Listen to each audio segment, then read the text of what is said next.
J'ai commencé à pratiquer le yoga à l'âge de 13 ans. J'avais un petit livre en noir et blanc et je faisais les postures. Et jusqu'à maintenant, je pratique du yoga quasiment tous les jours. J'ai travaillé en communication pendant assez longtemps. Je suis formée en traduction d'ailleurs. Et à un moment donné, pendant ma carrière, il y a eu des changements et des bouleversements et puis j'ai commencé à réfléchir à ce que je pouvais faire d'autre. Ce qui m'a poussée vers l'enseignement du yoga, c'est vraiment la maladie de ma mère, le décès de ma mère. Je me disais, ça n'a pas de bon sens. Parce que après l'opération de ma mère, j'étais là, était aux soins intensifs, et l'infirmière en chef me dit, dites à votre mère de respirer. Alors, j'ai essayé de prendre des images, une rose, de respirer, puis j'y arrivais pas. J'y suis pas arrivée. Et ça m'a vraiment beaucoup bouleversée. Et au même moment, je vivais des choses assez difficiles à mon travail. Et j'ai pas mal remis tout en question à ce moment-là. Et j'ai eu envie de faire quelque chose qui était plus proche de mes valeurs à moi. Et c'est à ce moment-là que j'ai commencé une formation de professeur de yoga. J'ai étudié au Costa Rica, aux États-Unis, au Canada, et j'ai parfait une formation pour les aînés. Comme il n'existait pas vraiment de structure de yoga pour les aînés au Québec, j'ai décidé de fonder ma compagnie Yogatu. Et ma mission, le but de Yogatu, c'est d'amener le yoga aux aînés pour améliorer leur qualité de vie. Le yoga adapté est vraiment extraordinaire parce qu'il est accessible à tout le monde. C'est inspiré du Hatha Yoga classique.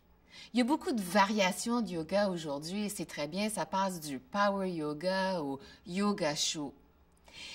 Mais ce yoga adapté sur chaise part directement du Hatha Yoga classique et il est adapté. Ce qui est intéressant, c'est que tout se fait vraiment dans une écoute du corps.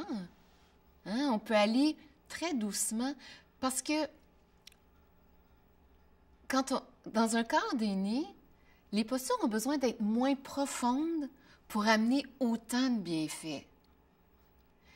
Vous voyez, c'est une pratique qui est sécuritaire, accessible. Même les personnes en fauteuil roulant peuvent en faire. Il existe beaucoup de bienfaits en yoga. Par exemple, la respiration. On prend pour acquis qu'on respire parce qu'on est vivant. Cependant, la majorité des gens respirent à peine à 90% de leur capacité.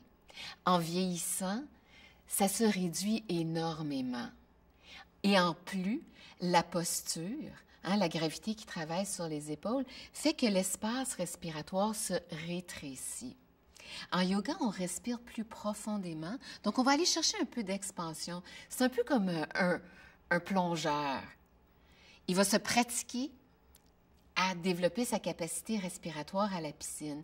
Donc, en yoga, on développe la capacité respiratoire. Et évidemment, quand on respire plus profondément, on va chercher plus d'oxygène. En allant chercher plus d'oxygène, on vitalise les cellules et aussi dans ce processus d'oxygénation, quand on expire, on se libère de toxines, de gaz carbonique. Et c'est très important.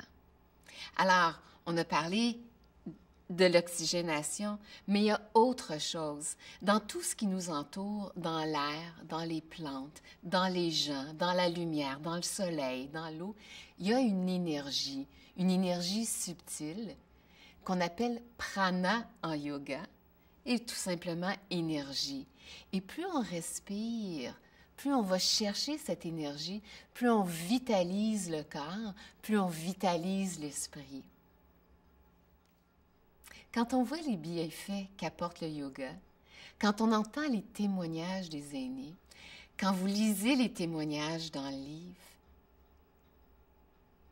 je pense que ça parle tout seul. ça nous dit ce que ça apporte, le yoga.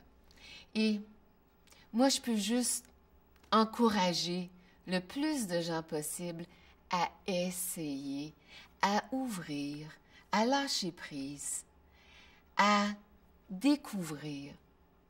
Parce que on vieillit, on a toujours notre cœur, on a toujours nos facultés d'apprendre. Et en yoga, on apprend à tous les jours. On apprend à utiliser son cœur, on apprend à être présent. On peut apprendre des noms de postures en sanskrit. C'est sans fin.